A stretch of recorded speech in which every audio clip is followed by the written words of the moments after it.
Jack, tell us a little bit about your journey, what you've been working on, and how has your work been received? It's a good question. My current book, which just came out last week, is titled Ashli, The Untold Story of the Women of January 6th. And, what's interesting, Randy, and we talked about this a little bit off the air, is that the major media leave all the big stories on the table. They don't report the things that they should be reporting. As a consequence, I am the principal literary custodian of the shootdown of TWA Flight 800, of the death of Commerce Secretary Ron Brown, of the George Zimmerman trial, the true story behind the Trayvon Martin hoax. I am the one who discovered that Bill Ayers was the ghostwriter for Barack Obama's Dreams from My Father, and I'm sure there's a couple others along the way. But and now the story I tell, and although I rely always on the work of others, people who came before me, especially on January 6th and on TWA Flight 800. Right now, I have the definitive take on January 6th. I know things that no one else knows. Major conspiratorial plot points that I can prove beyond a doubt that are enough to shift the course of American history if enough people knew about them. I was listening to an example of that is that David Remnick, who's the editor of the New Yorker, in his biography of Obama in 2010, comes out and says, he starts talking about me as like I was a lunatic. And he said, if Cashill's thesis were true, or if we're believed to be enough people to be true, that is that Bill Ayers had a major helping hand in the writing of Dreams from My Father, it would have been the end of Obama's candidacy. I knew this 6 weeks before the election, right? I'm sitting with the ultimate October surprise. And then the challenge is to get someone to talk about it. Rush Limbaugh did. And then the internet blew up, right? And then I waited a month for other people on our side. I knew the major media didn't want to talk about this. But I talked to the people at the Weekly Standard for whom I used to write, National Review, American, American Spectator, for whom I still write. And I was getting, well, Jack, I don't know. They're wringing their hands. And I said, come on, you get the election here, right? And they backed away. And that's what happens typically. That happened with TWA Flight 800. And I'm not a conspiracy theorist. I'm just a reporter. I just go where the facts lead me.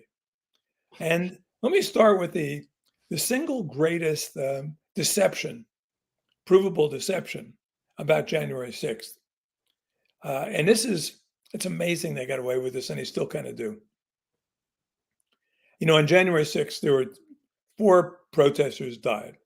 3 of them arguably were killed, including most famously Ashli Babbitt, who's a 14-year Air Force veteran. And those 14 years, she worked largely as a military policeman. And so she's kind of a free spirit. She's by herself that day. She flew in from San Diego. She's wandering the halls of the Capitol. She goes in through an open window. And she finds herself walking along with an independent videographer down a long corridor. They're the only people in it. And it leads to the speaker's lobby. And the speaker's lobby is a sort of a sequestered area that leads to the House floor. And in front of the lobby doors are 3 police officers, Capitol police officers. She and the journalist Taylor Hanson start, joking with them, because Ashli had been them. She had been a member of the Capitol Guardians. She would have been in the Capitol had this happened some years before. She would have been among the National Guardsmen called in to solve the secure of the day. So she's joshing with them, and then the corridor becomes crowded with other people, and they're filling up. And it's getting, if you're 5'2" and 110 pounds, and to be quite in one of those, compresses is really very challenging, very difficult. And so she starts ordering. She's saying to the cops, "Call for backup." She throws a few F-bombs in there, but call for backup. Do your jobs, right? Because these 3 cops are just standing there, like, guarding these doors, and they don't do anything. And then they just walk away. And then when they walk away, this one protester, a guy named Zachary Lamb, grabs a helmet from one of the other protesters and starts breaking out the windows. And Ashli's now furious at this guy.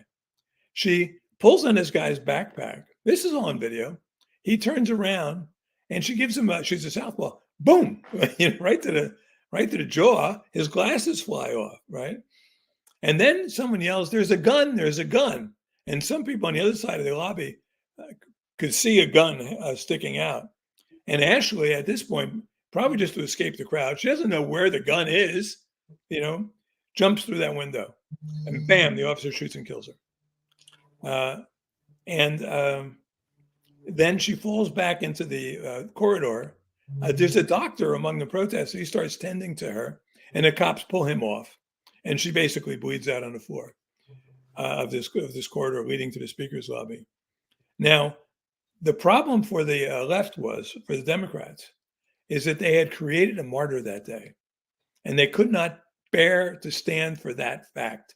They did not want the public face of January 6th to be this petite, attractive, 14-year Army Air Force veteran, married woman, 35 years old, Ashli Babbitt. So what they did is they consciously decided to create their own martyr. And here's what happened. One of the women I profile a total of 10 women in the book, and 8 of whom survived that day. One of the 8 survivors was a woman named Sarah Carpenter, an NYPD officer, came down that morning from New York, drove down by herself, was driving back that evening after wandering around the Capitol like everyone else, and calls a friend in Maryland en route and says, "Hey, I was at the Capitol today, blah, blah, blah." And the woman's horrified, screams at her. She's like a rabid dog, says Sarah. I said, "What's wrong?" Sarah says. And the woman says, "You killed a police officer today." And Sarah says, what are you talking about? She goes, "One of the rioters took a fire extinguisher and killed the Capitol police officer by banging him over the head with it," right? Randy, this is on the night of January 6th. Sarah gets this news. She doesn't forget it. She was so discombobulated, she couldn't go to work. She couldn't get out of bed the next day. She was so upset that she had aided and abetted a murder. On the January 7th, the next day, Officer Brian Sicknick dies of a series of strokes that have absolutely nothing to do with January 6th. Someone on January 7th, someone high up on January 7th, makes the conscious decision to link the fire extinguisher rumor to the very real death by natural causes of Brian Sicknick. So in the morning of January 8th, 2 law enforcement officials, there's my quotes, tell the New York Times, this is reported in the New York Times on January 8th, this Sicknick was killed with a fire extinguisher, and they add this ghastly level of detail. These officials said that Sicknick was rushed out of the Capitol with blood pouring out of a big gash in his head, right? Totally fabricated story. But it silenced everyone on the right because no one wanted to be associated with a lethal insurrection, right? So the people who had initially been sort of dismissing this as like a panty raid gone amok now were shocked into silence. When George Floyd died, they rushed the autopsy report out. It was out within a week, which is typical. In this case, the medical examiner sat on the autopsy report of Brian Sicknick for more than 100 days until it was finally forced out by a judicial watch lawsuit. And then the autopsy was done on the same day, January 8th, that the New York Times was saying was killed with a fire extinguisher, said there was totally organic, natural causes, had nothing to do with January 6th. But for that 100 days, that was the narrative. And it was, you ask a Democrat today, he'll still tell you that was the absolutely. Case. It came up just a couple of days ago, conversation, totally independent of my talking about this interview or your book. And that's what it is. Oh, the word insurrection separately, I think was picked upon, amongst all the words it could have been. I mean, I really like your panty raid gone amok. January 6th, the panty raid that gone around amok. So they chose insurrection over your terminology, specifically for which amendment is that 25th or something like that. Because of the Civil War implications and its insertion in the Constitution.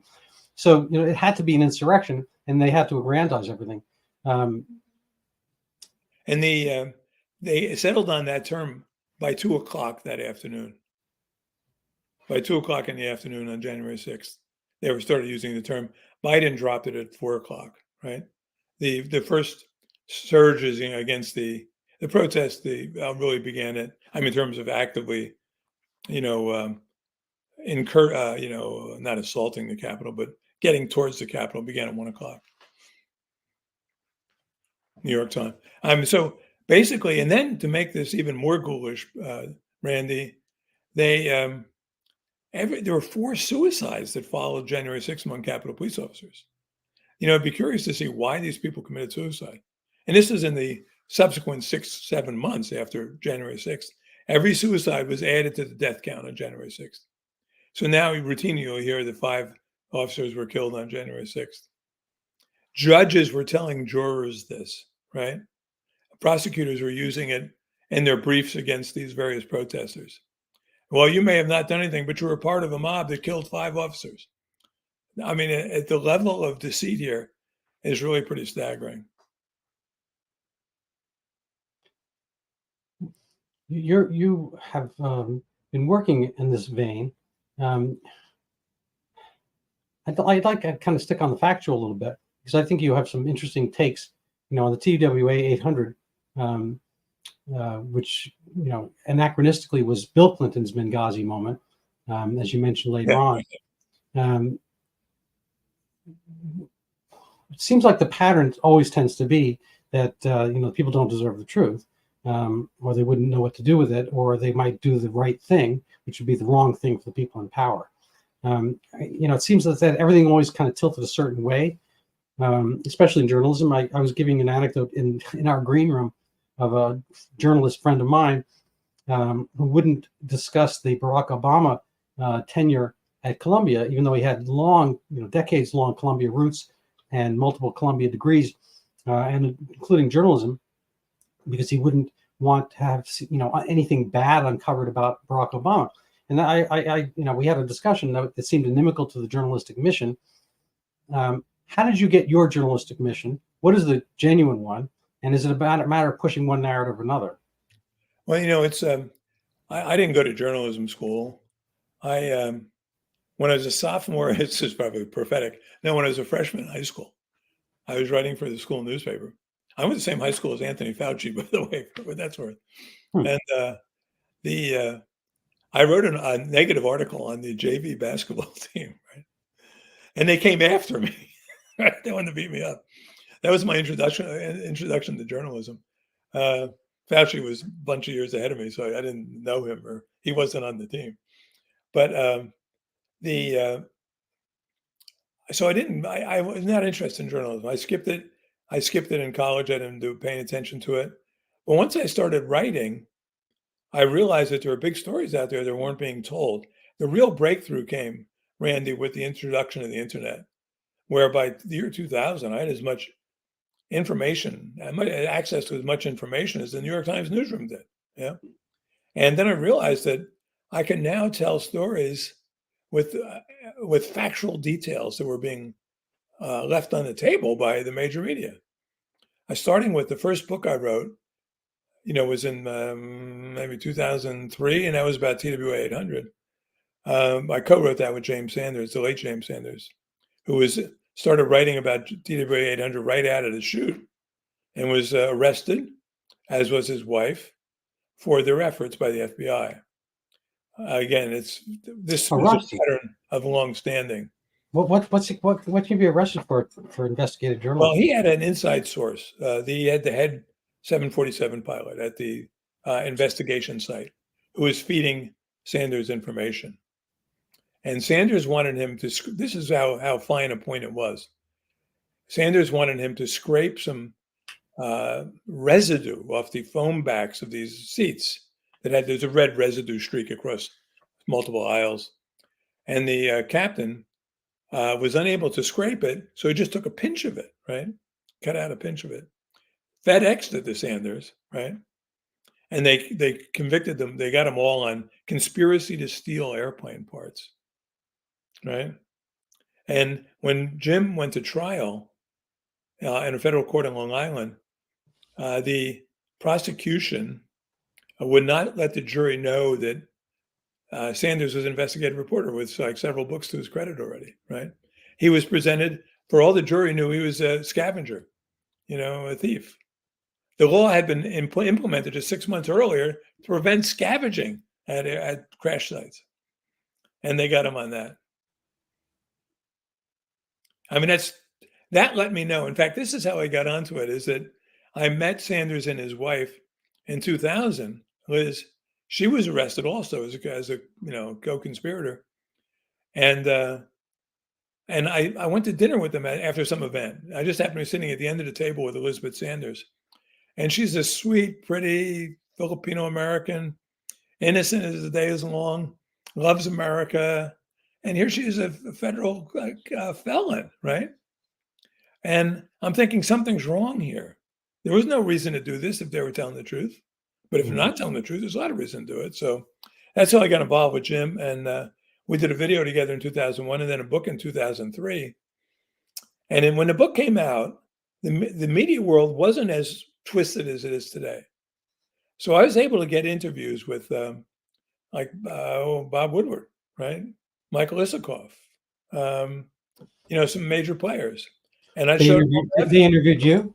What's that? They interviewed No, it wasn't you? like a media interview. It was like me bringing my evidence to them and saying, here's what I got, right?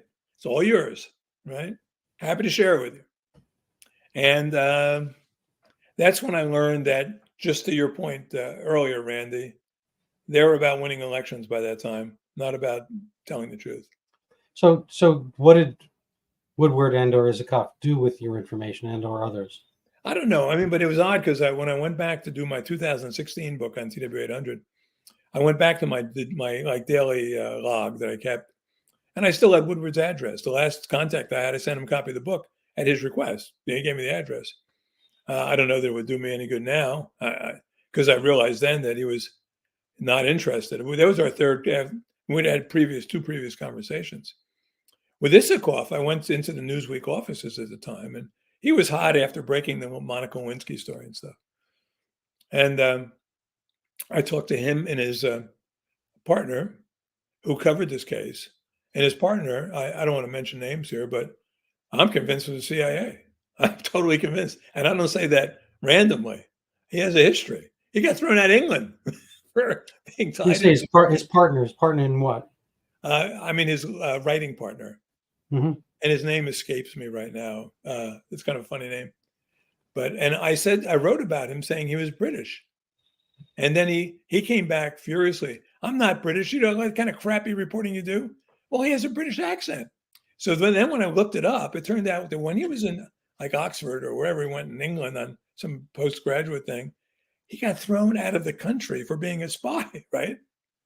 Thrown out of England for being a spy for America, right?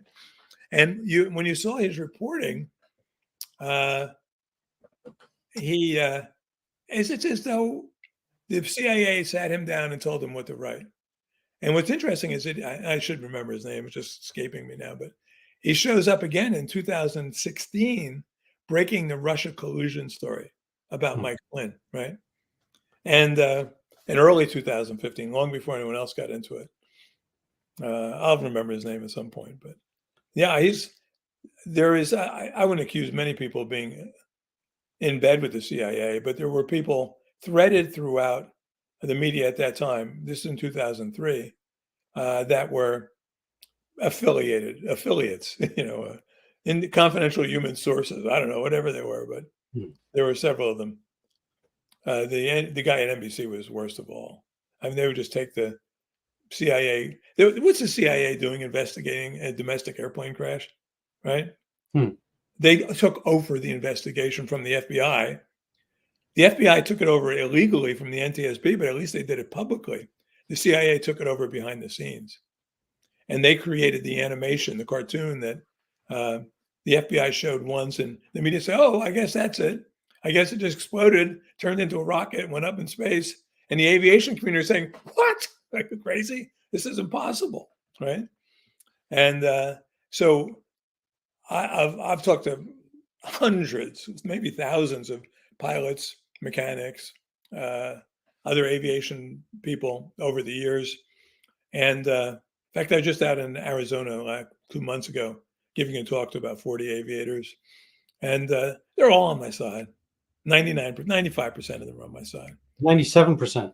97%. Yeah, I mean, I've met the oddball who say, "Oh no, it's a conspiracy," and I said, "Well, no." And then they'd say, "Well, why didn't anyone in the Navy speak if the Navy shot down the plane?" And I'd say, "Well," and I brought that up. I spoke to a group of retired Navy people last year. I said, "Here's the I think the best question I get, because all the evidence points to a naval shootdown of the TWA Flight 800 accident. It wasn't intentional." And I said, why hasn't anyone come forward? And they said, "Are you kidding?" we wouldn't dare come forward. They didn't. For them, that wasn't a good question. That was, under those circumstances, national security blanket thrown on ship. No, they're not coming forward. I've heard 100 secondhand reports. My cousin told me, blah blah blah. I have one insider who has come forward, but he was in a part of that engagement, but he was not on the ship that fired the missiles. So where's the ship? What's that? Where was that ship? Long Right off Island? the south coast of Long Island. So, I mean, I've heard the word Iran mentioned in conjunction. You don't think it was like a guy with a shoulder rocket or whatever? I mean, I don't know how that would happen. Well, what's interesting about that, Randy, is that Bill Clinton, when he was giving interviews at that time, quietly, they would later be published in a book by a civil rights historian whose name escapes me right now. But I went back and read his interviews, his contemporaneous interviews from that period. And he said, he projected that the missile had come from Iran and that they were contemplating what he called the Eisenhower option, which was like a massive retaliation against Iran for shooting down this missile. And he said, but we've got to be careful. We've got to know. Well, they knew on night one what happened. There was a cooperative engagement capability exercise going on south of Long Island. And I believe they mistook a 747 got in the way of the drone and they took it out. Multiple missiles, at least two, blew the plane out of the sky. So what were they, theoretically, what were they shooting at? A drone. There had been exercises in the south of Long Island in the preceding 2 weeks. When you say drone, one of these big drones or tiny, not today's tiny drones? No, a big one. Just like the AWACS. A small aircraft, or I couldn't tell you exactly how long. Because your book mentions there were Navy or I guess Air Force pilots above the 747. And that's the real smoking gun of the whole story. Like, why would they be up there? I'm thinking to myself, why would they be sitting above a commercial airliner on those routes? I mean, it's kind of, I know plane, there's a lot of space up there, but I thought they clear out routes that, if the commercial airplanes are going to be going this way, that other planes, who know better, don't do that.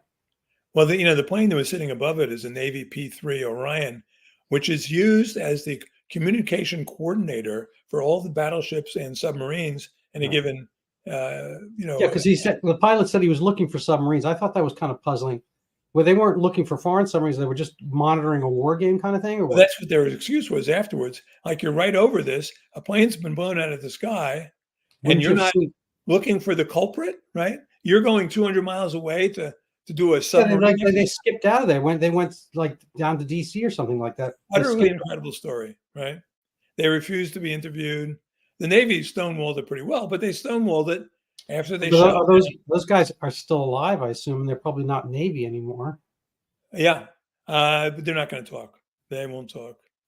I have one insider who came forward, a very, very inside guy, and he's, and he was he'd say, "Keep up the good work, Jack. Appreciate you're on the right track." Blah blah blah. But he said, "I can't go public." He goes, so, I got children. This was just a matter of saving face for an embarrassing, own goal. Yeah, that's it. And it was what, August 1996? So election season against Robert Dole or something. I mean, yeah, that was it. They figured they had it in the bag and they blew it. They didn't want to blow it. They didn't want to Greg Norman it.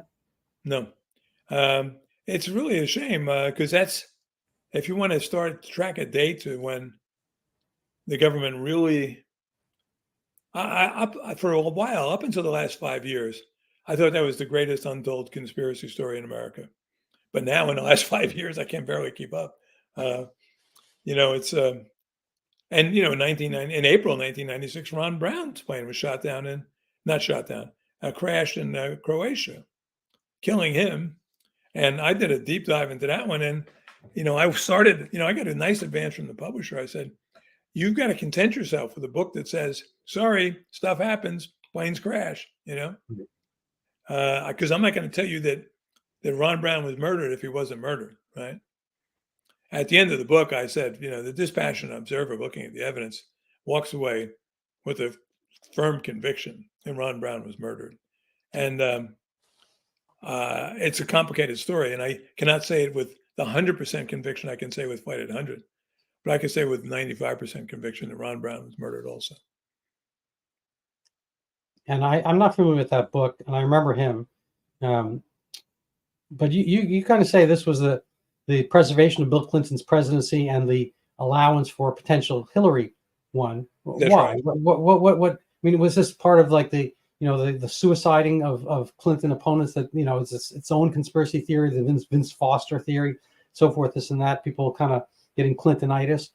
Or No, Epstein-itis. Brown was he was a black guy who was the most popular black politician in America. He was Bill Clinton's Asian bag man.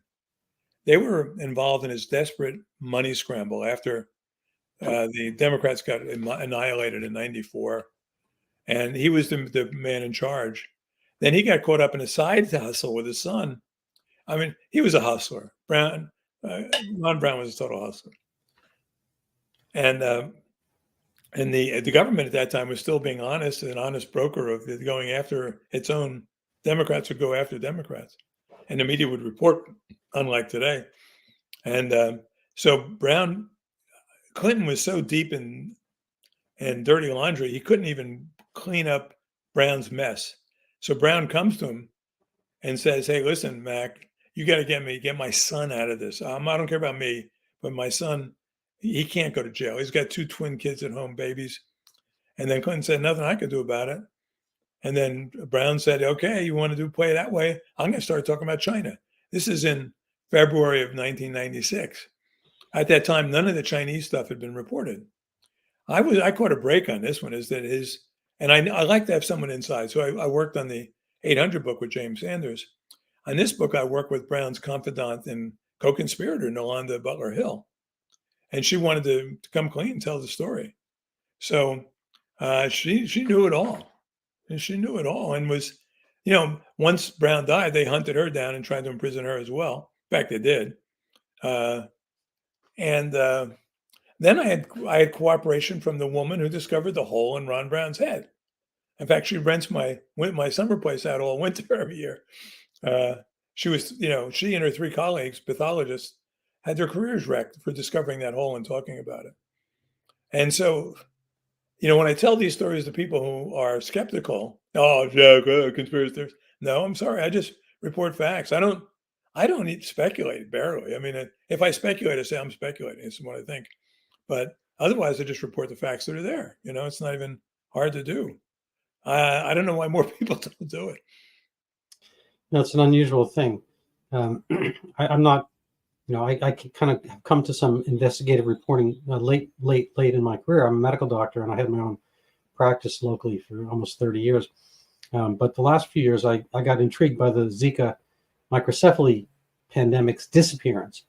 Now, the appearance was kind of curious, and I don't want to spend a lot of time on your show discussing it, but 2015, 2016, there was a Zika microcephaly thing in Brazil. And I thought it was a puzzle. I'd been awake during medical school, and I never heard of Zika, but anyway, it turns out it's dengue. Dengue never causes microcephaly or any other congenital abnormality. None of the flaviviruses do, including the 500 million a year of hepatitis C, which is somewhat related to dengue and Zika. And none of these have ever been known to cause anyway. Long story short, it was there. It was a big flash. Fauci was the world's biggest pandemic to that point. We put $1 billion and more into the anyway. Long story short, the subsequent year, even 2016, it sort of disappeared. And I put just like a little tweet and a Facebook post about it, forgot about it. 3 years later, I got nudged by one of those social media things. And I looked into it, and it just totally disappeared. And I wound up with a book I'll show later because I helped promote this podcast. But nobody discusses like the disappearance. I mean, something happens, and then just kind of people move on. They're a little bit like remind me of like cattle, on a field. They chew up this field and they move on to the next one, not thinking about the thing they just already chewed and already spit it out, digested it. Well, here's my conspiracy theory for that one. Maybe they thought Hillary had it so in the bag they didn't need to kill 1 million Americans to keep them justify mail-in ballots. Well, there is in my book there is some mention of the Hillary Trump campaign, but only in to show that for a time Zika in social media world and Google searches, Zika ablated the election. It was more important worldwide and more important in the United States to look up Zika microcephaly than to look up Clinton or Trump. So where are you located, Randy? I'm in Boston area. Okay. As a medical person, one person I would recommend you look up, you could just Google Dr. Roger Mitchell and then put my name in it. I've done the preliminary reporting because he's involved in both the corrupting the Derek Chauvin trial and in corrupting everything that happened in Washington. He was the medical examiner when Brian Sicknick died and when Ashli Babbitt died and when Roseanne Boylan died, another massive cover-up. And he also, I don't want to go into too much detail, but I spent a lot of time on the Chauvin trial. Those guys should never have been arrested, let alone convicted. No. I mean, the other angles, they cherry pick their angles. The other angle doesn't show him on the neck per se. He's on the back of the shoulder. I'm not a policeman. I didn't develop their protocols, but such as it was, he was following protocol. And Mr. The gentle giant, or I guess Michael Brown was the gentle giant. I don't know what George was, but all these gentle giants, they don't follow, they're not nice enough to do all the right things and give themselves up for arrest. And so there's struggle. And police officers, they like to go home at the end of the day as well. And they have ways of protecting themselves from people who are violent and, so. And, when you talk about George Floyd's autopsy coming out, I mean, it took some time before the fentanyl aspect was brought up, and whether that was the literal cause of death or not, I don't know. Well, they said on the toxicology reports longer, the fentanyl was not the cause of death. I've worked with a couple of pathologists on reporting in this case, and it basically died of a heart attack, aggravated by the meth in his system. Fentanyl is kind of a tranquilizer, and as far as I could tell, but the thing is that no matter what the cops did or didn't do, he was going to die. And well, you can still get cardiac arrest from fentanyl. I mean, opiate overdose is a cardiorespiratory failure by narcotizing. Everything slows down. So your breathing can slow down enough that you can get a heart attack. People when they overdose, they don't. I mean, there's the kind of the Len Bias cocaine heart attack, right. And then there's the potential George Floyd or other heroin addicts overdose cardiac death. And right, everybody had severe heart disease. He's involved in this like life or death struggle, and he's 6'6", 240 pounds. I mean, Chauvin is like maybe 5'8", 170, and he's the biggest of the four guys. No, it was a tragedy, and Roger Mitchell. Even if Chauvin was the proximate cause of this man's death, often, usually it's not one thing. So let's say there's enough fentanyl to give him, some respiratory slowing, right. Of the heroin overdose type. And then Chauvin, maybe doesn't help things along by kind of restricting his ability to take those deep breaths. And so, A and B, you strike a match together, boom, okay, fine. But even so, Chauvin was following protocol. Right. And you can get people in the law, you can prosecute them if they're acting ultra vires, which is outside their power, outside the policing authority. But he's literally following the handbook. Right. And so he should have been covered. The police should not have thrown him up to the mob. No, the police didn't throw him to the mob. But not the police union anyhow. But the mayor did. The governor did. Yeah, the attorney general did. Yeah. Fair enough. The police, the bosses of the police. Yeah, no, it's terrible. But look up Roger Mitchell because he's involved in corrupting the autopsies of both Brian Sicknick and Roseanne Boylan, the second woman who died on January 6th, who was killed on January 6th. And what happened in her case is that she was caught in like this scrum right in front of a tunnel entrance. And the police were defending this like it was the Alamo, while there's 6 or 8 other doors open. People were wandering around inside the Capitol for 2 hours already, right? When this happened. Congress had long since cleared out. And Roseanne's, she's not big. She gets caught up in this movement of crowds. There's nothing she could do. She goes where the crowd goes. And she ends up at the entrance to the tunnel. And then the police make a countercharge. And first they spray the protesters with like OC gas or something. And it takes the breath out of the tunnel. They can't even breathe. They're fainting, collapsing. Then the police push them down these temporary steps. Roseanne gets caught at the bottom of the pile. This much is inarguable. There's a ton of witnesses. And she is holding, then she reaches out and grabs the hand of this black protester who is also there. And he thinks he's dying. He's going, help me, save me, Finally, the protesters pull the people off him. The black guy is just like almost dead when they pull him off. Roseanne may be dead. She's certainly dying, if not dead. They place her at the tunnel entrance. And then this is all caught on video. A black policewoman comes by with a branch that threw up there, someone, and starts literally pounding Roseanne over the head. Oh my God! With the branch while she's either dead or dying. Right. A month later, the policewoman gets sent to the Super Bowl as a reward for her heroic efforts. The guy who shoots Ashli Babbitt gets promoted to captain. Cleared by the FBI, DOJ, Capitol Police. The witnesses weren't even spoken to, not even the cameraman, who still captured the video imagery of Ashli being killed. Then here's what they do. This is where it gets interesting with Roseanne Boylan, the woman who was suffocated. The Boylan family gives a press conference the next day, and the brother-in-law says, Trump was responsible for this, he should be taken out of office, blah, blah, blah, blah, blah. And this attracts the attention of MSNBC. And there's a guy at MSNBC who went to high school with the brother-in-law. We'll call him Justin. And Justin wants MSNBC to investigate how his sister-in-law got caught up in QAnon, right? And Trump stuff, because she had been apolitical for a long time. She was a drug addict, in fact, in the past. And had gone clear for a couple of years, and the family was proud of her. And she's got a nice family, 2 loving parents, 2 loving sisters. And so MSNBC investigates how she died. And they're getting stonewalled at every turn. They're sitting on the autopsy, right? They don't want it revealed that she was crushed to death and then beaten after she was crushed. So again, the medical examiner's office, Roger Mitchell's office, sits on the autopsy for 90 days, which is the final ultimate period you have to release in. And then they say she died of an amphetamine reaction, right? She was taking Adderall for her ADHD. She's been taking it for 10 years.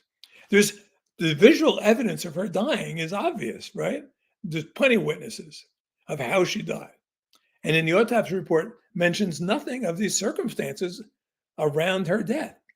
So the New York Times, which had been reporting that she had been, trampled and, suffocated under a crowd, then just switches its reporting and says, we were wrong. It was amphetamine overdose. And it reminds me of the Orwellian quote from 1984, the party's ultimate command. Reject the evidence of your eyes and ears. They're prepared to do that now. Yeah.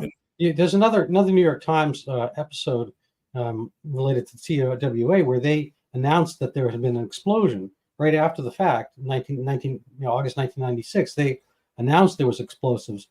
Did they stick with that story? No, and that's just the same thing happened there. It's good observation, Randy. They, for several weeks, they walked their readers, front page stories. I remember above the fold right, and I think the day was August 23rd, 5 weeks after the crash. Prime evidence found an explosive device in cabin destroys TWA Flight 800, right? Mm-hmm. Above the fold left, Clinton signs welfare reform bill on eve of convention. One of those headlines had to go away, and it was this one. Oops, this one. Yeah. This one. And then a week or two later, they say now it's a dog training exercise that left a residue on the plane. There was explosive residue all over the plane, PETN, RDX, etc. No, it was a dog training exercise gone awry. And here's how bad the reporting is. When I wrote my the book with James Sanders in 2003, I got it pretty close, wasn't I? Prime evidence found that device exploded in cabin of Flight 800, August 23rd. In 2002, when I was writing the book, our first TWA 800 book, I reached out to the officer who did the dog training, right? To get his take on it. No one had talked to him before. They blamed the whole fact that there was explosive residue found on the dog training. And he was a black guy out of St. Louis, black cop out of St. Louis, who was humiliated by the whole thing.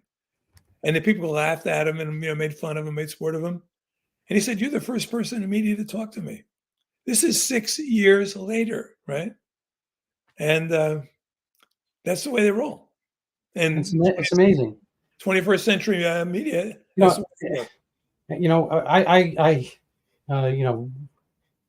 Experience as everybody did at the time, the O.J. Simpson trial. I thought, here we have DNA evidence, and it, the odds of his not doing it were like 1 in 52 million or something like that, based on the DNA, on the scene, all that kind of stuff. So I'm like, I was a chemistry and physics major, and pretty sciencey and mathy, and I'm like, well, this is pretty open and shut. It's like, and you have all these incredible forensic devices like DNA evidence, and you can fingerprint things. Now we have even more stuff. We have video cameras, we've got timing, we got GPS, we got, and yet the lies never stop. I don't know if you're up on the Karen Reed trial in Canton, Massachusetts, right outside of Boston, but it's really hugely captivating. I'll send you a link if you. Okay, sure, yeah. But it seems that I don't want to get too far into it, but a police officer went to a party. And probably had a fight in the house or something like that, got thrown out in the snow, whatever, drunk, I don't know, something. He wound up frozen in the snow overnight, and they're blaming it on the woman who dropped him off, his girlfriend who dropped him off at the beginning of the party, that somehow they never knew all night long he was out there, and he had just stumbled, got hit by a car, whatever, in the driveway by her car, blah, blah, blah. And anyway, the party was a bunch of police officers, state police and all that kind of. And they basically made, excuse my terminology, but they basically made a circle jerk of covering each other. And all this stuff comes out now. It's like everyone's GPS located, and there are various texts. The wife in the house put, Googled at 2 a.m., how long does it take a man to freeze outside? But still, despite all that, and the prosecution knows that, they're prosecuting this girlfriend who had, totally oblivious to the thing. Anyway, it's just kind of, and all the stuff they put her up on, quoting and all, they all disappear under the scrutiny of light. And hopefully this case will come out right. But there's enough stuff there based on metadata and this data and that data that to figure this stuff out and to get it all right. Benghazi, speaking, we mentioned it earlier, Benghazi, the data were all there. So it wasn't that long ago. And all the stuff, and to attribute it to some, anti-Islamic video from a post-Egyptian kind of guy. I mean, it was idiotic. It was 9/11. We had various stuff going on through Libya and whatnot, and they were prosecuting this kind of secret. I really never know how you can make a secret war, but nonetheless. Randy, I'm glad you mentioned that, because I was the first person in the media. This is ridiculous. I'm an outlier. I live in Kansas City. We have people freeze to death out here too, by the way. And I was the first person in the media to contact Nakula Basley Nakula, the video maker, the filmmaker, right? They ruined his life. Oh, absolutely. And the media joined the hunt to find him and to expose him, right? I almost forgot that. I've talked to all these guys. I had long talks with Darren Wilson, the guy who shot Michael Brown, George Zimmerman's a buddy. We go out, I see him all the time. Oh, really? Are you also a white Hispanic? Right. I tell you what George has done. They so ruined his life. They so made it impossible for him to live, is that he changed his name to the most common Hispanic name in all of Florida. There are 22,000 people in Florida who have the same name as he does, front and back. So I know that's a funny thing. I've thought about becoming an illegal, Latino immigrant, going by, Juan Rodriguez, something like that. So I won't have to like pay taxes anymore. Well, I'm not sure. certainly it could improve your DEI quotient, so. Oh, absolutely. In fact, if I was a parent, I've been encouraging my nieces and nephews to name their children Juan or something, just Yeah. for the DEI legacy. But if you're a white Hispanic like George Zimmerman, and it's an election year, and the media does not want to have a conflict between a Juan. I told this once. I was sitting there once with George and his parents. I said, his mother wanted to call him. He's named after his uncle Jorge, Right. and the mom wanted to call him Jorge. She's from Colombia, Peru rather. And his father said, "No, he's an American guy." He said, "No, let's go with George." Right? I said to him, "If they had called you Jorge, we never would have heard of you, because in election year, the last thing the media would want is a conflict between a Jorge." And no, it's intersectional rock paper scissors, right. And whichever one. Yeah, it's a sadness. People think they're doing well by this. They think they're helping the world somehow by making, everyone hated Hitler, or at least they used to have the pretense of hating Hitler, but then they just duplicate all his kind of racial. I said, then imitate him, right? I mean, and now who would have thought we'd see like pogroms in the United States now? I mean, it's getting scary. So, hey, Randy, I better sign off here. I gotta. Yeah. So I just want to have people take a look at your book. Yeah. They can. I kind of have partial title partially cut off, but it's Ashli, the Untold Story. January 6th. You've got a bunch of other books. Your name's easy to spell, easy to find. Yeah. And so I've followed your writing at a lot of the venues you mentioned already, but they can check out the TWA book. I kind of didn't get to Obama. I do have one quick question before you go. Sure. And I before, here's a tiny self promotion. People want to help support me, they can buy my book as well. It's Overturning Zika, the Pandemic That Never Was. Even better if they read it. Anyway, the question I had is, in the day of AI, professors can check for plagiarism, blah blah blah, and the kids can, they can make their writing in the style of, Faulkner or whatever. There's all these kind of, meta statistical ways of changing things. Has there been any kind of like forensic, computerish divulging of who wrote Dreams of My Father? What happened when I broke that story in 2008, I went to the leading guys in that field in America, the people who sniff out fraud and whatnot. And I said, and they said, our technology at this point is not sophisticated enough to do the job right. You're better off just using your old fashioned, comparisons and, just foot leather kind of reporting. What I did is, just for instance, I found 53 matching nautical metaphors between Bill Ayers' books and Dreams from My Father. And Bill Ayers was a merchant seaman, right? It was a traumatic experience for him. It's burned into his memory. But they're all having like the inlet of your eyes, and it's like, and it was so obvious. And it's not like he didn't write the whole book. He doctored it. And then in 2009, Christopher Anderson, a celebrity biographer, comes along. It was like a pony under my tree on Christmas. And he spent 6 pages on the fact he had the inside sources in Hyde Park, and said, no, this is how it happened. Michelle panicked. She said, talk to Bill Ayers to help him out. You're behind, you're going to have to pay back your advance again, like you did once before. And they brought in Ayers, and they explained the whole process of transacting. I do a lot of book doctoring and ghostwriting myself, so I know how it works. And so when Anderson's book comes out, everyone reviews it. I must have seen 80 or 90 reviews in all the major publications. He writes books about Princess Di and all that sort of celebrity biographer. 6 pages spent on this. He's on with Chris Matthews on Hardball, right? No one mentions the most newsworthy element in the whole book, right? No one mentions it. And he wasn't relying on me. He was relying on his own sources. No one mentions. This is 2009, right? But now, Randy, and this is how it works. I'll be talking to a bunch of people, or I'll be listening to some talk show and the host will say, we all know now that Bill Ayers wrote Dreams from My Father. Okay, we all know that. Why weren't you guys saying this in 2008? Right. Or we all know now that TWA was shot. Yeah, okay. Well, we all know that, right? Don't we? We all know now that Brown had a circular hole in the top of his head. Ron Brown did it, but and people are beginning to realize that, the untelling of these stories is very difficult, because when George Zimmerman is acquitted, as he should never have been brought to trial, it was in total hoax, parody. I mean, it's parody of justice. What's his name? Crump should be in jail. BLM was formed the day afterwards because they were all upset at the acquittal. Oh yeah, the damage is huge. I mean, aside from the towns itself, like Ferguson, I can imagine, real estate prices have not recovered there, as well as the big basic morals and ethics and so forth. We see more and more of these crazy fights. People are, I think Hieronymus Bosch would not have to really go deep into the fantasy realm to do his It'd be photorealism today. Yeah, absolutely. It's just, I don't know if you saw the gay pride parade in London. I saw that, yeah.